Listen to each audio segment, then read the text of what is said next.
So recently I was talking to someone that I've been witnessing to lately, and she told me I should make a video about this and share it online. She said it's some really great advice, but she is actually navigating single life and dating. She told me, she said, I know you're not gonna like this, but I've been dating someone and I'm planning on taking a trip with them for 2 weeks. And he has tattoos all over his face. And I said, hey, I'm not gonna judge a man because he has tattoos on his face. I don't know his testimony. I don't know what he's been through, but what is his fruit? You know, I said, does he have bad fruit or good fruit? There are a lot of questions that you need to be asking before you dive too deep into this relationship. And you know, we can create soul ties with anyone. We have to be really careful about who we spend our time with, who we allow to get close to us, to spend and get into a deep relationship with. But I said, there are some questions that you can ask and make mental notes about this. Watch him, observe him. What are his responses like? How does he act in different situations? You know, how does he respond when frustrating things happen?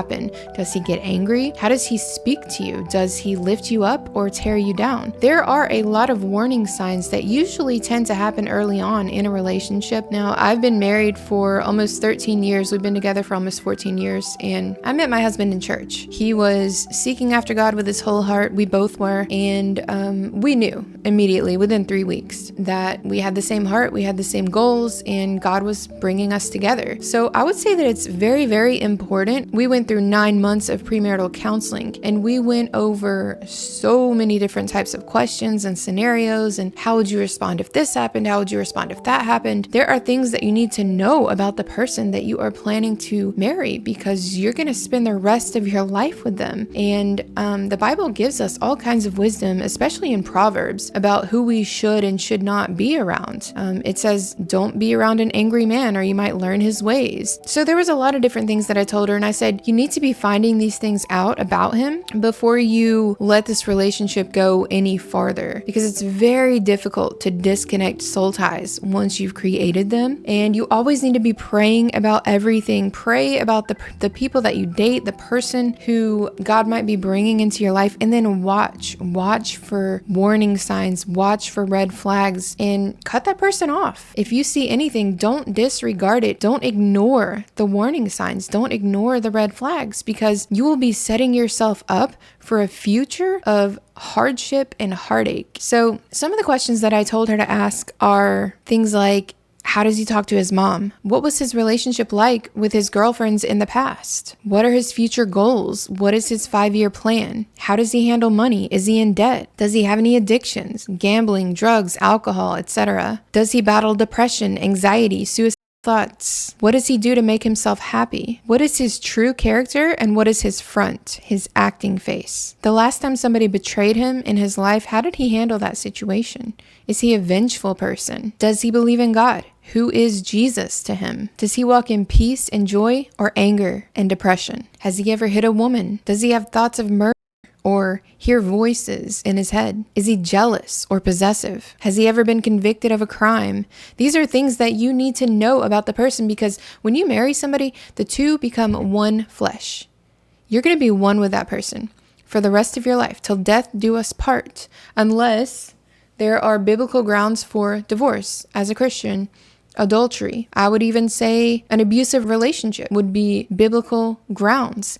If that person is beating his wife but doesn't want to get help, doesn't want to get deliverance, doesn't want to stop and change, then I would suggest separating from that person. And if they don't want to get help and they don't want to change, then yeah, I believe God does not want you to stay with a person who is going to beat you and abuse you. He's a loving father, and he wants his daughters treated with care and respect, love and gentleness and kindness. It tells us that in the Bible, in Ephesians. But the best thing you can do is vet somebody before you ever get that far, before you marry the person, before you end up getting into any kind of difficult situations. Better to prevent a problem than to have to fix a problem, right? So I encourage you, if you're a young lady who is navigating single life as a Christian, then go to the Bible, study and read every day, pray about everything, especially people you might be interested in or desiring to date, and ask them the hard questions. Find out things about their history, find out who they truly are as a person, not just who they're trying to show you that they are, because people put on a fake front all the time. People do it in ministry. I see leaders do it, putting on fake faces and then behind the scenes lacking integrity and being harsh and mean to people,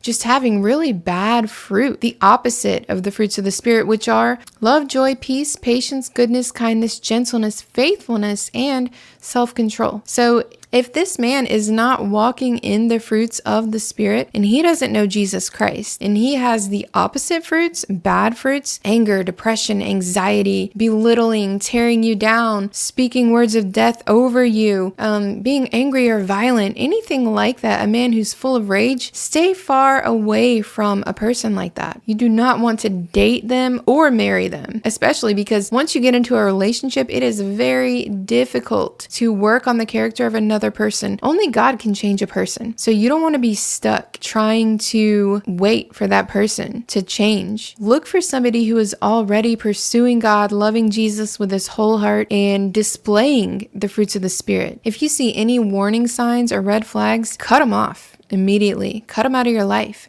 That's not being cold-hearted. That is using wisdom and discernment. And pray about everything. Pray and ask the Lord to bring you the right spouse. Pray for God's will to be done in every area of your life, and pray for him to give you discernment, wisdom, and revelation concerning anyone you may be interested in for dating or marriage. And keep yourself pure. Walk in righteousness and holiness so that you will be blameless on the day of Christ. Do not get into fornication or any of the temptations. Beware of getting alone with any person, because temptation is very, very strong, and you want to keep those guardrails up and protect yourself, protect your purity.